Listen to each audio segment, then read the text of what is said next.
Hi guys, we are Group 10 and we have Yueyang, Jialing, Meipuhui, Yao, and Zitong in our group. We chose a target country as Denmark and found through our research that exporting bicycle from Australia to Denmark may boost the Australian economy. I am Zitong and I will firstly introduce the political elements of Denmark. The Kingdom of Denmark, abbreviated as Denmark, is located in the north of Europe with Copenhagen as its capital. It borders Germany to the south, the North Sea to the west, and Norway and Sweden to the north. It has a low topography and a total area of 42,924 square kilometers, with a coastline of 7,314 kilometers. As of June 2022, the total population of Denmark is 5.88 million. Denmark was established as a constitutional monarchy in 1849, joined NATO in 1949, and joined the European Community in 1973. Denmark is a developed Western industrial country with one of the highest GDP per capita in the world, ranked 10th in the World Economic Forum 2019 Global Competitiveness Report. Denmark's economy relies heavily on trade with other countries. Denmark is a founding member of NATO and a member of European Union. In 2020, Denmark's GDP is 355.2 million US dollar, which is 514 billion Australian dollars. Denmark is more democratic than totalitarianism, pursuing individual rights, freedom, economic and political interest. Pursuit of economic self-interest. It is also a mixed economic country with huge economic and social welfare provided by the government. At the same time, Denmark is also a very environmentally conscious country. The Environment Protection Act enacted by Denmark in 2017 outlines factors such as air, water, waste, soil, and noise. Denmark is also a country that prefers clean energy, with more than 50% of their electricity production being generated by wind and solar power. One can see the commitment of Danish team to environmental protection. Because of this, Denmark taxes fuel car heavily and promoted bicycling for transportation. Even the Danish people held a car-free Sunday in Copenhagen, and that's exactly why we chose the bicycle industry to be in Denmark. And next part.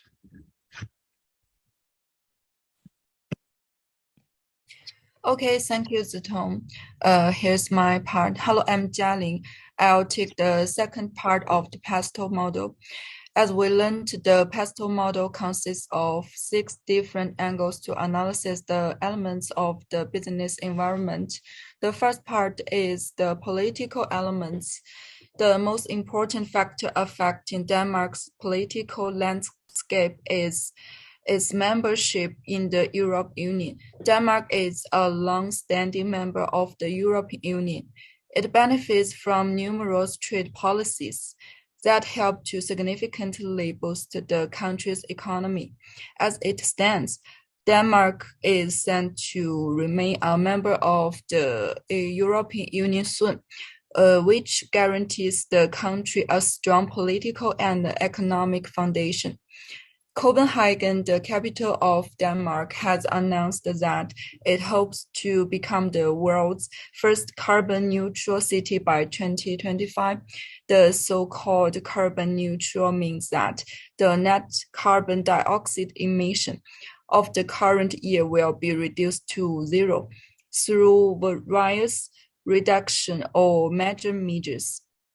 The city sprintly promotes green urban transportation, promoting the bicycle instead of walking.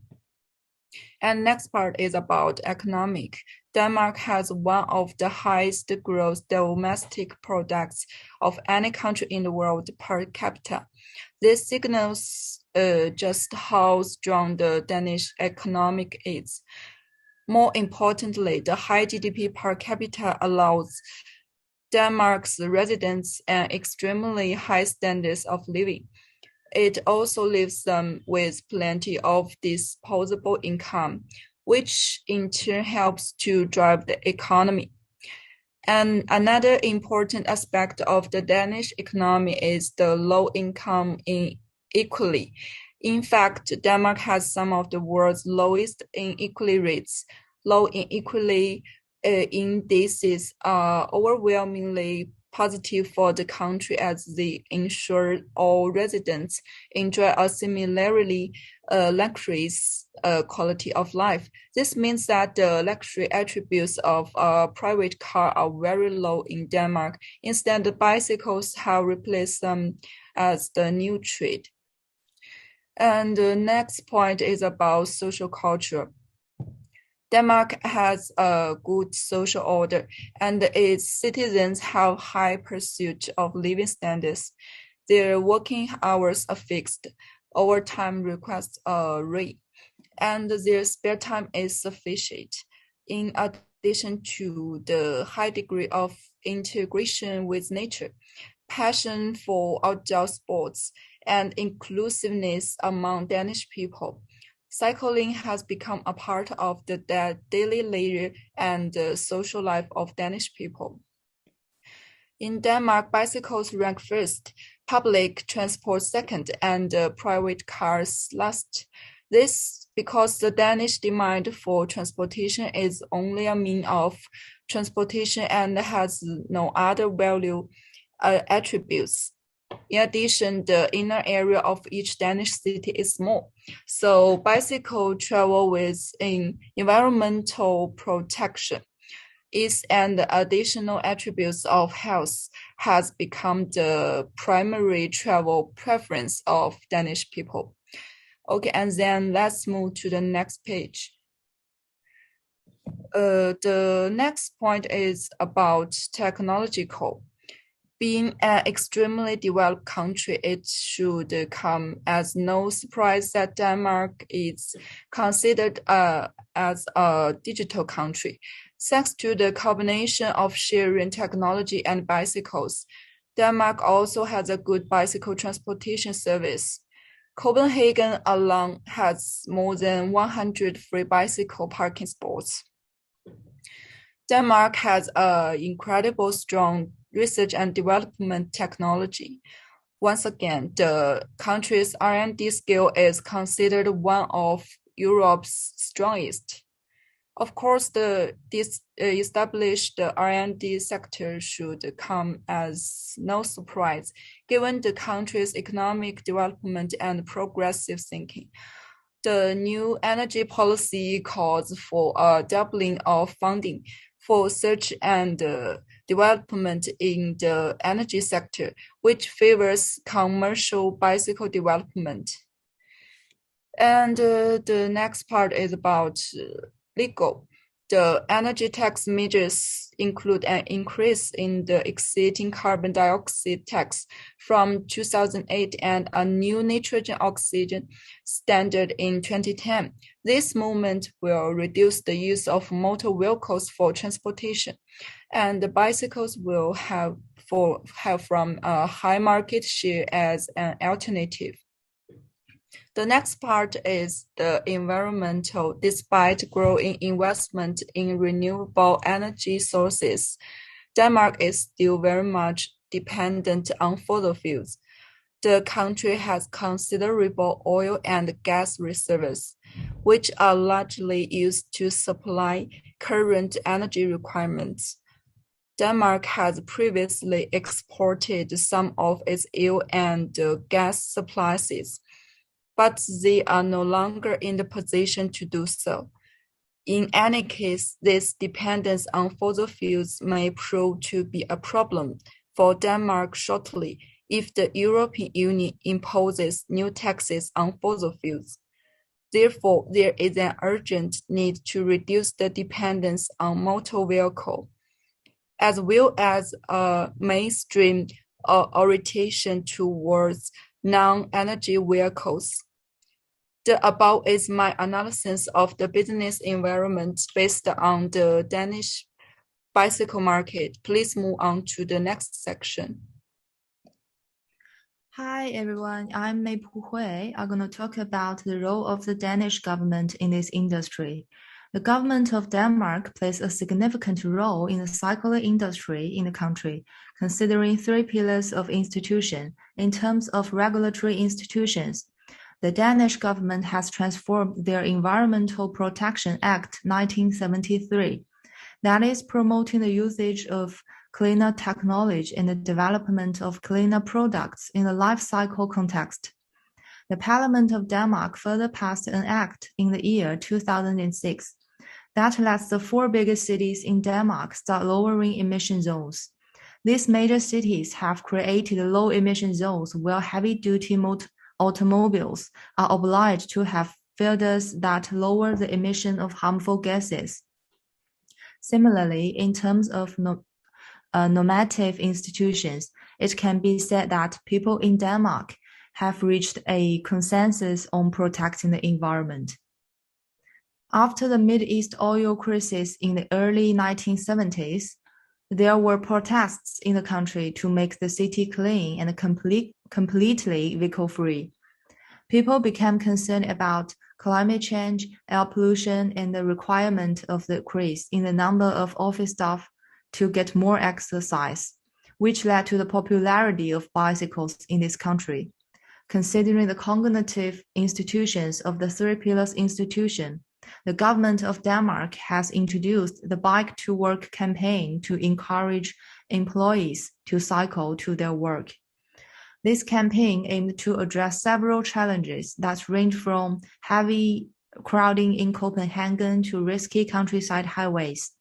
In the year 2014, this campaign was able to pull a 2.5% change from public or personal vehicle transport to cycling and also motivated thousands of people to start their seasonal biking. The government has also developed an online knowledge platform called Cycling Danish Solution, which is Cycling Embassy of Denmark providing knowledge of cycling in Denmark. This website makes people aware of cost-benefit analysis of bicycle road traffic to children cycling, bicycle parking amenities, ITS solutions for cyclists, and cycle tourism, and also provides several articles on the preparation and application of safe cycling setup. The government plays a significant role in developing the cycling industry in Denmark. In January 2022, the Danish Ministry of Transportation publicized that 2022 is the year of the bike. This program was commenced as a part of their big infrastructural plan, that is an investment of nearly $458 million in fresh biking infrastructure. The Danish government also signed a promise for the green adaptation of the road system in the nation, investing nearly 70 million euros in the bike road budget. This will include 20 roadside projects and the building of bicycle lanes equivalent to the state highways.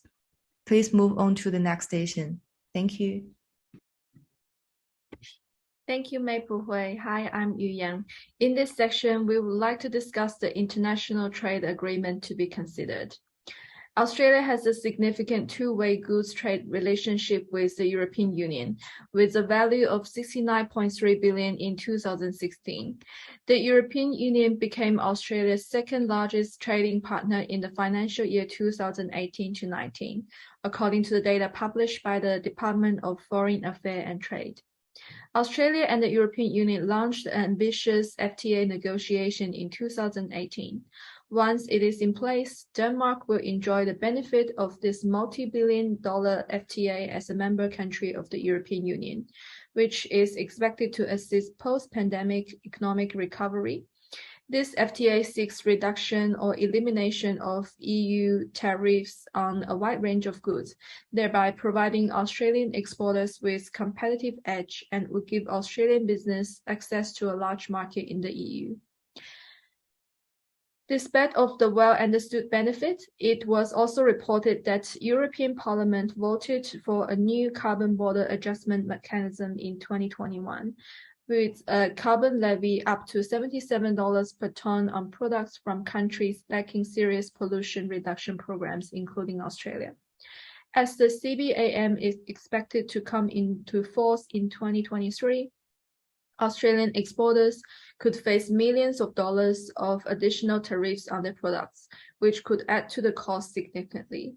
On the other hand, the mechanism is also designed to protect local businesses who produce the same products but charge tariffs under the EU's emission trading system, as it employs tariff as a barrier to regulate the market and promote fair competitions. Please move to the next part. Thank you. Hello everyone, I'm Peng Yao. I'm going to present part 5. It is important to take the technological factors and global financial issues into consideration if Australia plans to sell buys in Denmark.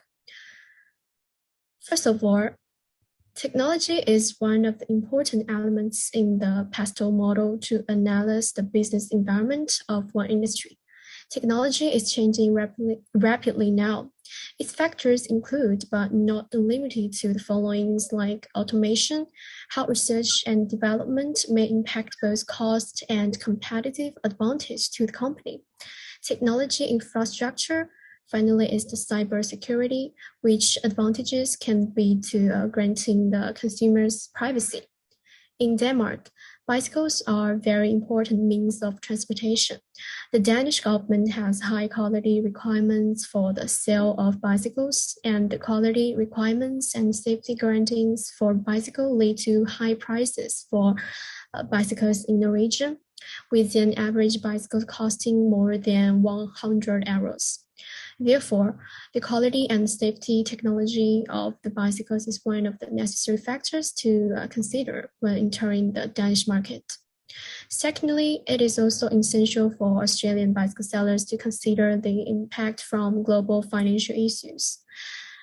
Under the globalization, the financial crisis can influence all or most of the financial indicators to the extent that it affects the stability and the development of the relevant countries and the world economy. The global economy is currently facing multiple issues, such as US interest rate hikes, inflation of the world, and the financial problems from the war between Russia and Ukraine, and supply chain management coordination, which is also a widespread question in manufacturing industry.